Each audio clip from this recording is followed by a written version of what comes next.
Bueno, muchísimas gracias. Para mí es un honor y un privilegio estar acá. La verdad que he participado hace años, digamos, en todo este tipo de desayunos, realmente como oyentes, así que para mí estar acá al frente, más que nada, con un público tan selecto, me honra, y para mí uno de los grandes placeres es poder formar parte de la Fundación Libertad y Progreso. Creo que en Argentina necesitamos dar un debate cultural, un debate de ideas, de propuestas, y uno de los temas muy sensibles para tocar es el tema de la pobreza y una alternativa al sistema asistencial que es el que nos rige, y más que nada es en el cual hasta ahora se han venido ganando las batallas culturales e ideológicas. ¿Por qué? Porque se han levantado la bandera de el que quiera ayudar a los pobres es el que le da algo, ¿no? Entonces las ideas que han venido gobernando durante muchos años es miren que buenos son los gobernantes que ayudan a los pobres y les dan algo. Y por el otro lado no hemos dado las batallas suficientes para decirles a unos no, nosotros creemos en otras ideas, pero queremos ayudar al que menos tiene para que deje de ser pobre. Y falta ver cómo lo encaramos, cómo lo proponemos, cómo lo podemos explicar, para que algunos piensen que hay ideas alternativas. Entonces, hace unos años estoy tratando de trabajar este tema y estudiar y pensar cómo lo podemos, no solamente qué propuestas alternativas tenemos, sino también cómo se lo podemos explicar al público en general. En ese sentido, hay un libro que para mí es muy bueno, al que le interese. Esto es un libro de Martín Krause y Alberto Venegas Lynch, que se llama La ayuda a los más necesitados, que hace como un análisis de todo lo que eran las sociedades de fomento, cómo la gente se ayudaba antes que existan estas redes sociales del Estado y cómo fueron creciendo los distintos planes asistenciales hasta 1998, eso es cuando escribió en el libro. Así que a quien le interesen esos temas, para mí es una muy buena introducción. Pero lo que nosotros vamos a hablar ahora es que en Argentina todos son problemas muy graves de pobreza, ¿no? Estos son barrios del conurbano bonaerense, pueden ser barrios de la capital, y la verdad que son situaciones medio dramáticas, que en Argentina en el año 2015 haya gente, recién allá le estaba hablando con gente en Pilar, que 70% de la gente no tiene cloacas en Pilar, o vas a barrios como donde vivo yo, que es San Isidro, que estos son los baños adentro de las cocinas, y ves, esto es la cava, lugares donde estás a 300 metros de cualquier calle, donde no entran los policías, no entran las ambulancias, no entran los bomberos, y a la situación realmente preocupante de pobreza, ¿cuál ha sido la respuesta del gobierno nacional? Es principalmente crear más planes sociales, crear una gran red de cada vez más planes sociales. Entonces, lo que nosotros quisimos hacer es, cuando empezamos a estudiarlo, es analizar el impacto de los distintos planes sociales que había, cómo se cruzaba la información, y lo que nos encontramos es que en Argentina no había buenos estudios de bases únicas de beneficiarios, no había listados de los planes que había, de los distintos programas, cómo funcionaban, cómo se evaluaban, cómo se medían, cuáles son los planes que funcionaban bien, cuáles son los que funcionaban mal. Y es bastante preocupante, particularmente cuando queremos estudiar planes comparados con otros países. Ves países, obviamente, hace poco presenté un trabajo comparando con países como Chile y Perú, y estamos muy atrasados en cuanto a la estadística, a la evaluación de los distintos programas, cuáles funcionaban bien, cómo se van corrigiendo en el tiempo, cuáles son los impactos de los distintos planes. Pero incluso países como Nicaragua, Indonesia, otros países que tienen buenos centros de estadísticas, tienen buenos datos, entonces ellos van midiendo y evaluando los planes y los pueden ir corrigiendo. Acá no encontramos nada de eso, que es un tema dramático para cualquier análisis de políticas públicas. Entonces lo que nosotros hicimos a partir del año 2012 es estudiar todos los discursos presidenciales, estudiar las páginas web, ir a los ministerios, a las secretarías, ir a los barrios y preguntarle a la gente qué planes conocían, cómo funcionaban, qué impacto tenían en ellos, y tratar de analizarlos desde otro punto de vista. En ese sentido, lo que podemos ver es que a nivel nacional hicimos un estudio parecido a nivel de la provincia de Buenos Aires, es que a nivel nacional hay, vamos a pasar al segundo gráfico y ahora volvemos a esto, hay 60 programas distintos de planes sociales. Y ahora vamos a ver qué incluimos en estos planes para ver qué entran, pero básicamente son 5 ministerios y el ANSES. Uno se preguntaría, ¿por qué hace falta tantos ministerios distintos y el ANSES que entreguen distintos planes sociales o distintas políticas sociales? Y mi primer pensamiento era, ¿por qué? Porque a los gobernantes les encanta lanzar un nuevo plan cada tanto, ¿no? Entonces, un gobernante que no lanza un plan en varios años, ¿qué está haciendo? Pero cuando asume un nuevo ministro, un nuevo secretario, quiere anunciar su nuevo plan. Y parte tiene que ver con eso, que le gusta sumar un nuevo plan, y a veces es cambiar uno anterior y cambiarle el nombre y ir corriéndolo. Otra razón es el que anuncia el plan, el que lo lanza, es el que lo maneja políticamente. Si vamos a la provincia de Buenos Aires, el que lo distribuye es el que maneja el poder. El que lo distribuye territorialmente es el que tiene cierta manija y es el que tiene peso político.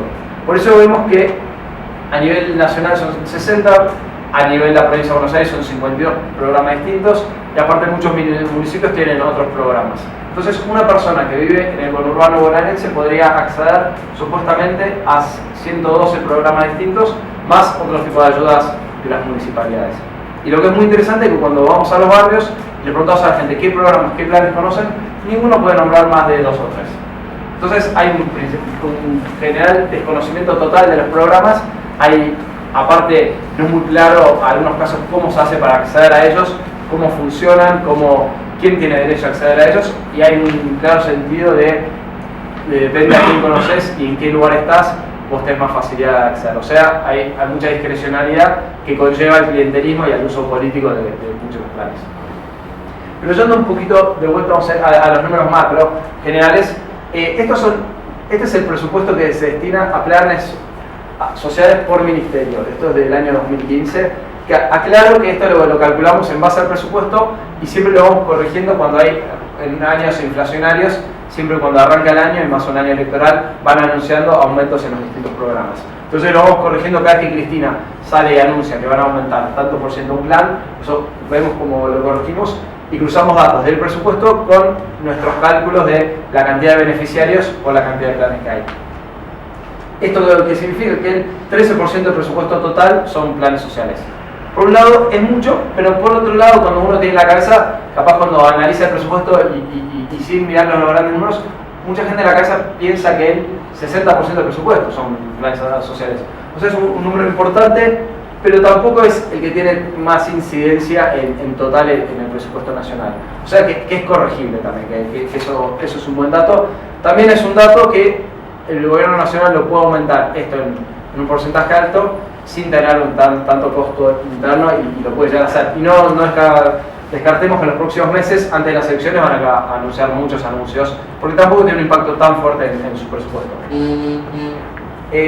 Y acá podemos ver las variaciones que han venido creciendo drásticamente, que piensen que en el 2012 y 2014 se duplicaron el presupuesto que se gasta en los planes sociales.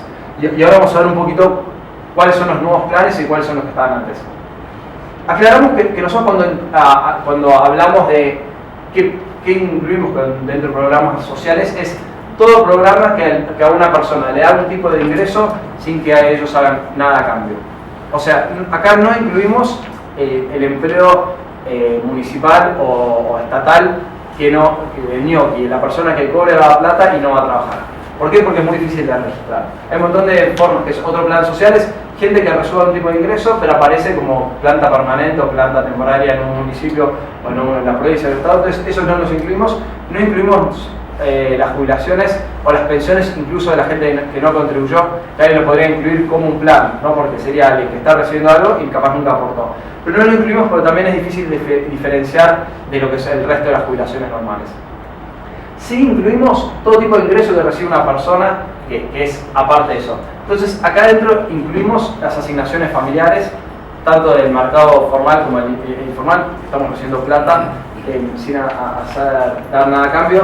Incluimos las laptops que entrega el gobierno, incluimos todo lo que es plata o algo que se puede transformar en plata de parte del Estado de las personas. Acá podemos hacer una gran diferencia. Gastos en educación no los incluimos, pero si en educación sí incluimos. Acá algún tipo de becas, van a ver que está el Ministerio de Educación, incluimos becas y pensiones que se dan a algunos alumnos y sí incluimos lo que es bienes materiales que se le dan. Ahora, aclaramos, ¿por qué incluimos las becas? Porque cuando empezamos a ver unas becas universitarias, es que también hay mucho acomodo y muchas veces terminan funcionando como un plan social. No es una beca basada en mérito, no es en concurso, sino es distribuida a algunos alumnos crónicos que tienen la universidad que reciben un ingreso por estar en la universidad. Entonces los metimos todos en este paquete. Dentro de este paquete tenemos los planes más importantes, que ahora lo vamos a mirar un poco más, pero también hay unos planes más chicos que pueden ser que reciben ingresos una vez por año y otros que reciben ingresos pueden ser de 2.000 o 3.000 pesos por mes todos los meses. Acá vemos solo una cuenta, un ministerio particular, esto es el ANSES, solo para diferenciar lo que son las asignaciones familiares de lo que son lo que nosotros llamamos los planes sociales más clásicos, como puede ser la asignación universal por hijo o el plan Progresar, que es el que se anunció el año pasado.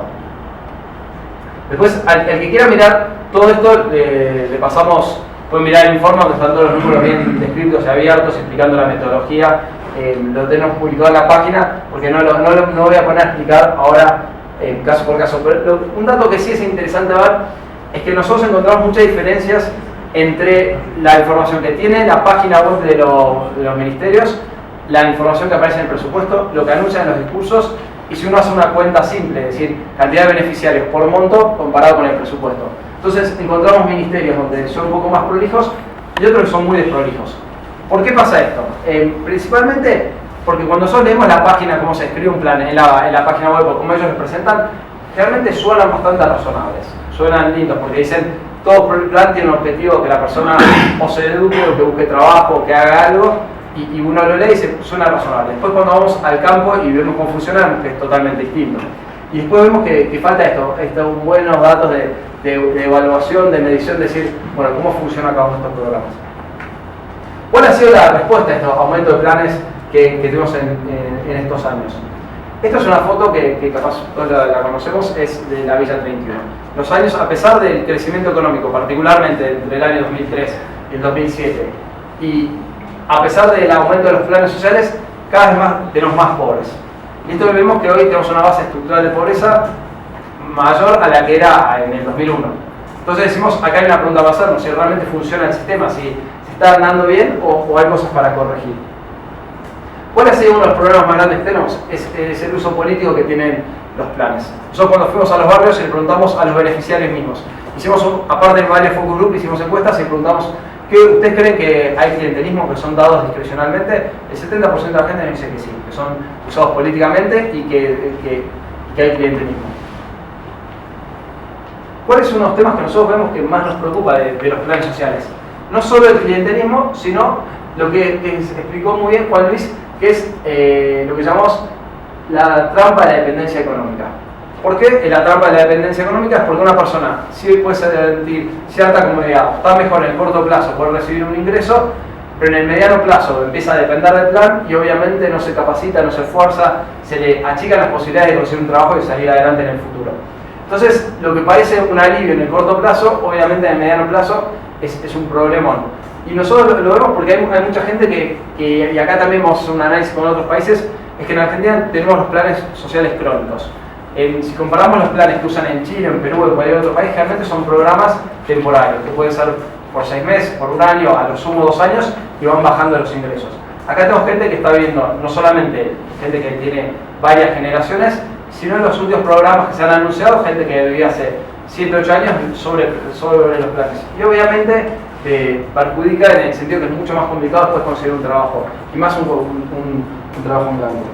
Más aún si después los planes son utilizados a la misma gente para utilizarlos políticamente.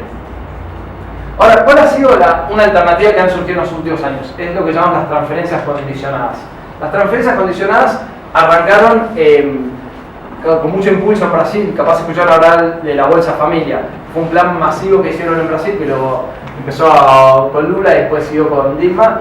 Y también se empezó a utilizar en varios países de la región y en otros países del mundo, y fue como la nueva moda y fue como un éxito, por lo menos en el debate intelectual. ¿Por qué? Porque las transferencias condicionadas, ¿qué es lo que tienen? Decían, nosotros te damos un plan, pero bajo ciertas condiciones. O tenés que vacunar a tus hijos, tenés que mandarlos al colegio, tenés que hacer una capacitación laboral, tenés que entrenarte. Entonces, el plan que todos saben que tiene algo negativo, que puede generar desincentivos, esto se trata de compensar de una manera. Le estoy dando un ingreso al que menos tiene, pero también trato de mejorar sus incentivos, entonces en el mediano plazo va a estar un poco mejor. Y entonces pareció ser como una solución, diciendo, bueno, logramos darle una ayuda al que menos tiene y mejoramos los incentivos. Ahora, nosotros estudiamos bastante esto para preguntar, ¿es realmente lo que algunos llaman un plan que es algo que te ayuda a cruzar el río, como un puente en el progreso para salir de la situación en la que están, o es una nueva trampa de dependencia económica? Y ahí es donde nosotros, al estudiar los 3 principales programas que tiene Argentina, en este caso que son la asignación universal por hijo, el plan Argentina Trabaja y el plan Progresar, ¿cómo funcionan? La asignación universal por hijo, todos lo conocemos, es un programa que reciben todas las madres cuando no están en empleo formal, reciben 644 pesos por cada hijo que tienen, a cambio les piden dos condiciones. Uno, que los vacunen a los chicos, segundo, que los manden al colegio. En verdad reciben el 80% de los ingresos por tener un hijo y el otro 20% si cumplen estas condiciones. El plan Argentina Trabaja es un plan también masivo que es el que maneja desde el Ministerio de Desarrollo Social, que le da un ingreso que era de 1.750 pesos, pero ahora lo aumentaron a 2.000 y pico de pesos por persona, y a cambio les piden formar parte de una cooperativa que les dan capacitaciones laborales o tienen que hacer algún tipo de trabajo. Y el tercero es el Progresar, que es un plan que ahora se creó el año pasado, que le dan 600 pesos a todos los jóvenes entre 18 y 24 años, ahora lo llevan a 900 pesos y les piden que se anoten a un tipo de estudio para recibirlo. ¿Cuáles han sido los resultados? Especialmente vamos a mirar los dos primeros, porque son del 2009 y tenemos un poquito más de tiempo de evaluación. La verdad que no tuvo el efecto que hicieron en cuanto a las condicionalidades. Podemos discutir si ayudar a la gente que menos tiene, porque vamos a tener algún ingreso. Pero los niveles de educación no han mejorado y eso se veía muy bien con los exámenes PISA y con cualquier otro indicador de nivel de asistencia de los colegios, en los niveles de repitencia, los niveles de calidad educativa no han mejorado. Entonces, la pregunta es, ¿realmente han sido un incentivo positivo para que los chicos vuelvan al colegio o no? Y cuando vamos a los colegios y hablamos con las directoras, ¿qué nos dicen las directoras? Que los anotan una vez por año a los chicos y ellos tienen un incentivo en anotar la mayor cantidad de chicos posible. En los barrios más humildes del conurbano bonaerense reciben alimentos de la provincia. Si vos tenés más alumnos, recibís más alimentos. Y ellos saben que les conviene inflar la cantidad de alumnos para recibir más alimentos, porque el año pasado les daban 4 pesos por chico por almuerzo. Entonces dicen, bueno, tenemos mucho más chicos y con eso lo compensan. Y aparte las directoras me dicen, y a mí me conviene anotarlo al chico. Si yo no lo anoto, ni siquiera recibe esto. Aparte esto lo anota una vez por año y después ni siquiera tienen que seguir. O sea, esto para contener a los chicos en el colegio no ha funcionado. No hubo mejoras significativas en la salud, principalmente porque Argentina tenía un nivel de personas vacunadas que era muy alto, los porcentajes eran muy altos. Entonces el problema en Argentina de salud no era necesariamente la cantidad de gente que no se vacunaba. Hay otros problemas de salud, pero no era el principal. Entonces tampoco hubo unas mejoras significativas en los niveles de salud. Hay una pregunta de si hubo más embarazos adolescentes. Esto es muy interesante. Estadísticamente no lo podemos comprobar que crecieron los niveles de embarazos. Sí aumentó levemente los embarazos adolescentes, pero no podemos decir que fue solo por la asignación universal por hijo. Pero lo que es interesante es que cuando fuimos a los barrios, la mayoría de la gente nos dice las chicas se quedan embarazadas para recibir el plan. Nosotros, ahí tenés una discusión, porque es muy interesante, esto se ha discutido en otros países. Dicen que la mayoría de la gente que queda embarazada, las jóvenes adolescentes que se quedan embarazadas, no es gente que hace una planificación a futuro, es muchas veces por descuidarse, no por planificar. Entonces dicen, alguien no hace un cash flow futuro para ver si me conviene o no generar un ingreso. Entonces, el que dice esto no impacta de ninguna manera, dice no es por eso, es por falta de entender lo que está pasando, por falta de planificación. Sin embargo, nosotros podemos ver que en el margen, seguramente hay un montón de gente que no planificará el embarazo, pero en el margen, algunas personas sí lo pueden ser un incentivo que puede cambiar la decisión. Dice, bueno, igual si quedo embarazada, algún ingreso más recibo. Entonces, no lo podemos comprobar, pero en los barrios la gente, especialmente la gente mayor, te dice sí, hoy en día hay mucho más embarazo adolescente y tiene que ver con esto. Por el lado de los planes que apuntan al trabajo, y esto lo podemos ver en la Argentina Trabaja, no han mejorado las expectativas de empleo. El 80% de la gente que le preguntamos a la gente, ¿ustedes creen que los planes sociales te ayudan a conseguir un empleo? Te dicen que no, para nada. ¿Por qué? Porque muchas de las capacitaciones no son capacitaciones. Algunos literalmente los hacen firmar una planilla y no tienen que ir, otros los hacen barrer un poco, limpiar un poco el barrio, otros los hacen ir y pegar carteles en las campañas electorales. Entonces no han sido buenas las capacitaciones. Hay muy pocos casos de alguna cooperativa que ha hecho algo razonable. Y aparte tienen un problema, que dentro de todos los ingresos en la Argentina Trabaja son ingresos razonables, pueden recibir 2.000 y pico de pesos, creo que son 2.200 pesos hoy en día. Ahora, por cumplir 4 horas de trabajo, o 4 horas de asistencia, o ir a un lugar. Si ellos consiguen un trabajo en blanco, pierden este plan. Volver a recuperarlo es muy difícil.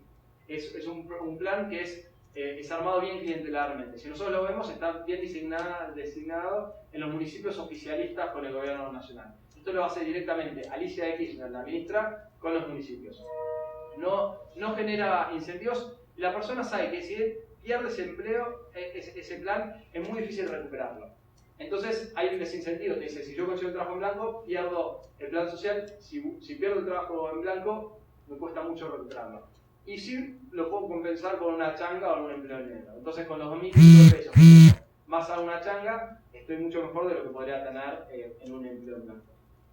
Y eso va a una de las preguntas que alguien hizo sobre la asignación universal por hijo. Uno de los problemas que tiene la asignación universal por hijo es el mismo tema. Generalmente si la gente está recibiendo una asignación universal por la asignación, tiene 4 chicos, puede estar recibiendo 2.500 pesos o casi 2.600 pesos.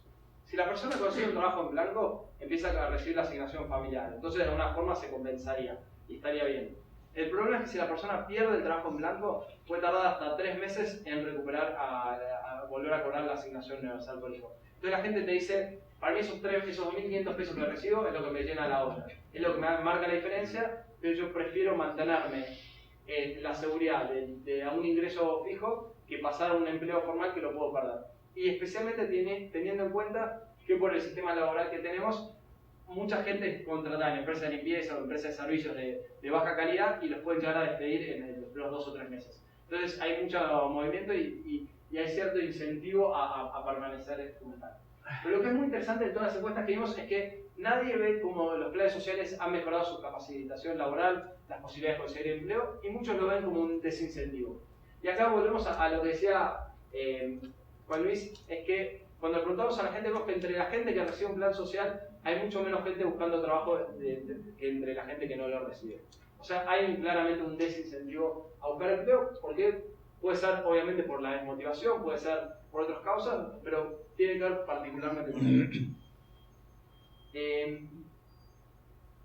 Entonces, la pregunta es, nosotros vemos que hay falta de información, vemos que se sobrepasa, hay demasiados programas, vemos que faltan medirlos, evaluarlos, falta coordinarlos. Entonces decimos, ¿cuál es una alternativa para encarar cómo podemos reducir la pobreza?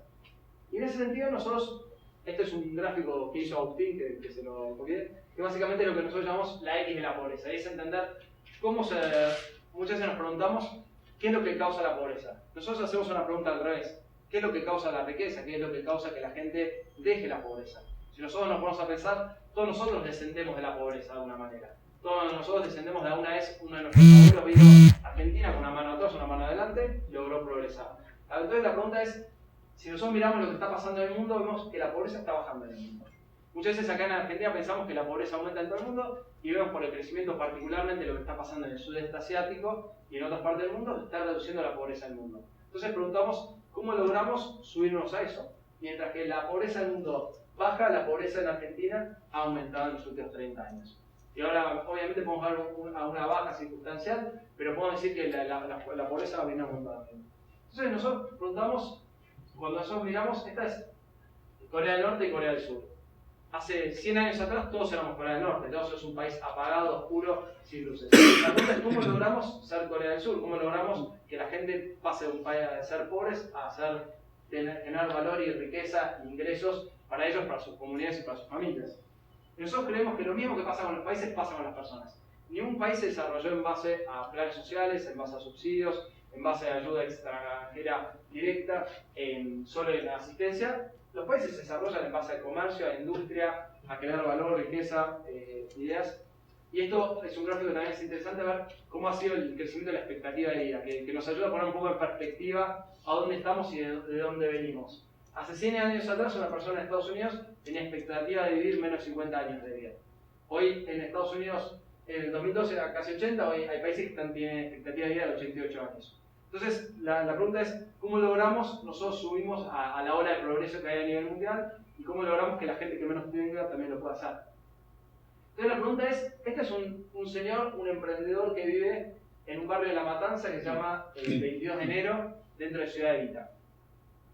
En cualquier país del mundo este podría ser un pequeño empresario, un emprendedor, y nosotros cuando entramos a casi todas las villas del conurbano encontramos gente que son albañiles, encontramos pizzerías, encontramos remiseros, encontramos gente que ofrece distintos productos y servicios. Hablamos con gente como él y le decimos, ¿por qué no te desarrollas? ¿Qué te falta para crecer? La mayoría de la gente nos dice, no tengo acceso al crédito, abrir mi negocio es muy complejo, muchas veces cuando quieres empezar un negocio te que faltar varios días de trabajo para hacer trámites. Abrir un negocio te piden tener un local, para tener un local tienes que pagar un alquiler, para pagar un alquiler tienes que mostrar ciertos ingresos. Entonces, para mostrar ciertos ingresos, una persona que no los tiene para arrancar, le cuesta mucho el círculo. Hay gente que nos contaba que triangulaba entre la FIP, entre la habilitación municipal, entre el lugar donde le querían conseguir el alquiler, si lo querían alquilar, y cada vez que tenía que ir a hacer un trámite era un día de trabajo que se pedía, si trabajaba en blanco. Y si tenía el trabajo negro, era un día que no producía. Entonces, una persona me decía, yo gasté 20 días y fui varias veces, por varios meses quise abrir mi negocio y no lo puedo hacer.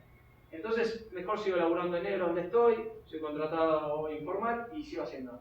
Entonces, la pregunta que nosotros hacemos es cómo lo podemos lograr que esta gente como él, que es trabajadora, que es creativa, que es emprendedora, pueda desarrollarse y pueda transformarse en alguien que genere riqueza para él, para su barrio, para su familia y crea empleo. Entonces, esto es un mapa que nosotros hemos hecho hace un tiempo. Este es el mapa de los impuestos que se pagan a nivel nacional. Imagínense, para un contador es complejo, para un economista es complicado. Imagínense con alguien que no terminó la secundaria y está tratando de emprender y quiere abrir un negocio. Lo complicado que es abrir un negocio.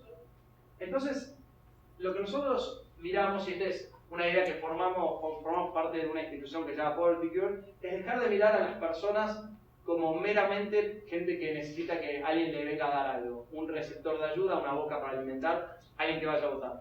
Todas las personas son alguien que tiene una chispa creadora, que son creados con dones y talentos, que tienen sueños, que tienen capacidad, que pueden generar riqueza para ellos y para su comunidad.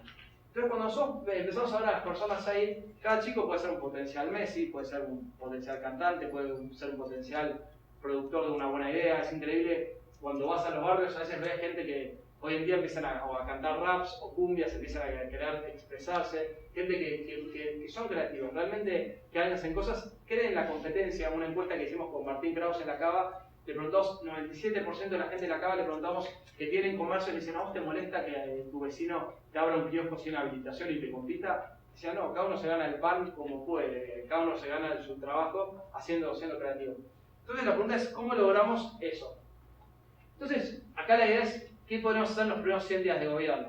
Y hay una parte que tiene que ver con lo macro, con lo institucional, que obviamente es importante lanzarlo, y lo nombro muy por arriba. Obviamente eliminar la inflación. Con la inflación es muy difícil cualquier proyección, te mata el ahorro, Hoy, cuando entramos a las villas hoy en día, vemos que a la gente le compran zapatillas, se pueden comprar televisiones, porque si tienen un peso de más, lo van a ahorrar o en qué lo pueden invertir, entonces les cuesta mucho. Entonces ves un incentivo al consumo que los mata. Obviamente el que quiere comprar crédito, hay un tema que es fundamental, es la gente que no está en los bancos. Hoy hay realmente lo que uno podría llamar casi usura, que es la gente saca créditos y tiene que pagar 200% anual la tasa. Entonces gente saca 1.000 pesos porque necesita pedir un préstamo y entra en una bicicleta financiera que se le hace muy complicado. Y es un problema, no es un problema puntual, sino muy masivo. En el conurbano, si recorremos, vemos los lugares que se dan crédito ya o ayuda directo.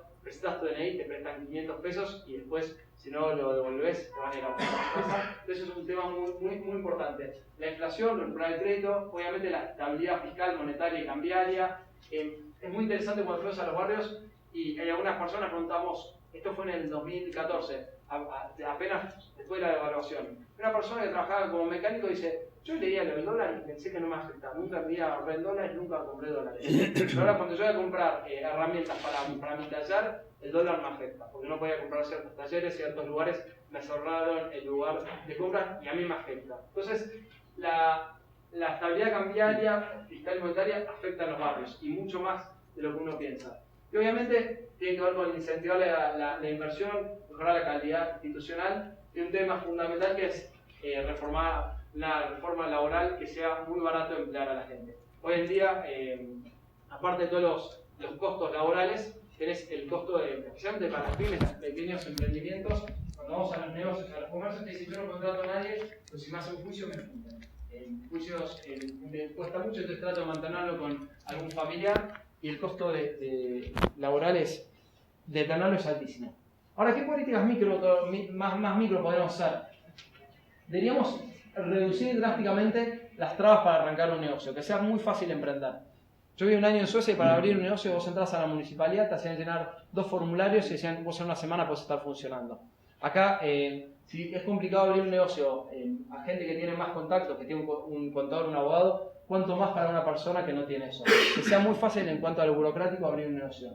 Que sea, obviamente, fácil acceso al crédito. En ese sentido, los microcréditos han sido un gran complemento. Hay gente que para arrancar un negocio lo único que necesita es un incentivo para comprarse un horno, para comprarse un auto y empezar a funcionar como remis. Hay un montón de cosas que con un pequeño crédito se les puede ayudar.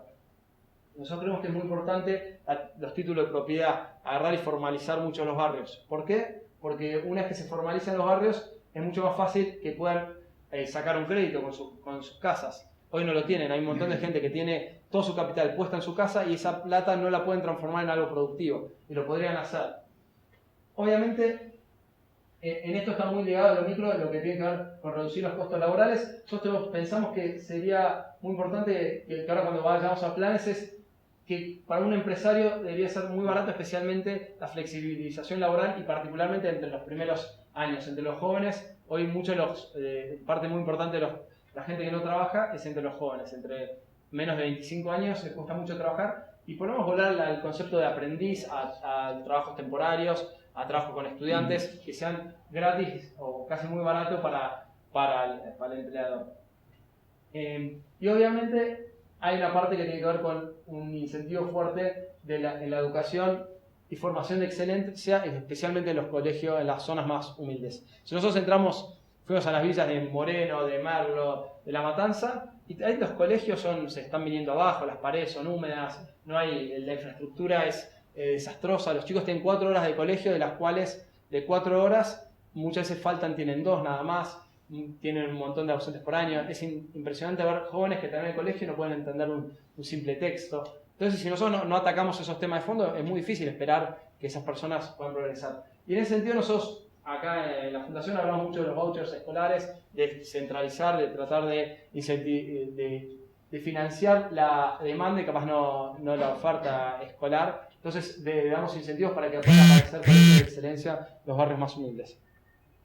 En cuanto otros planes que son fundamentales, o que también capaz no es tanto enfocar los planes, es concentrarse en los más necesitados, imitar el modelo de Conin, que aparte de ser, todos me imagino habrán escuchado a Abel Albino y lo que hace con la desnutrición infantil, aparte de ser súper eficiente, porque con pocos recursos hacen un impacto importante, trabajan con los temas centrales, capaz con los más pobres. Muchas veces nosotros vemos que hay cantidad de programas y planes que capaz no atacan justamente al que realmente lo necesita. Unas cosas dramáticas de los planes es que hace un barrio y había gente que no recibía ni un plan, estaba totalmente afuera y era capaz la persona que más ayuda necesitaba, y otra persona que por contactos políticos, acá no nombramos todos, pero hay un montón que si conocen al intendente, si conocen a un diputado, pueden recibir algún tipo de pensiones y ayuda extra. Y eso es fundamental. Obviamente, no nos vamos a meter en el saneamiento ambiental y la urbanización, que es romper el concepto de gueto que hay en muchas de las villas, que son zonas donde no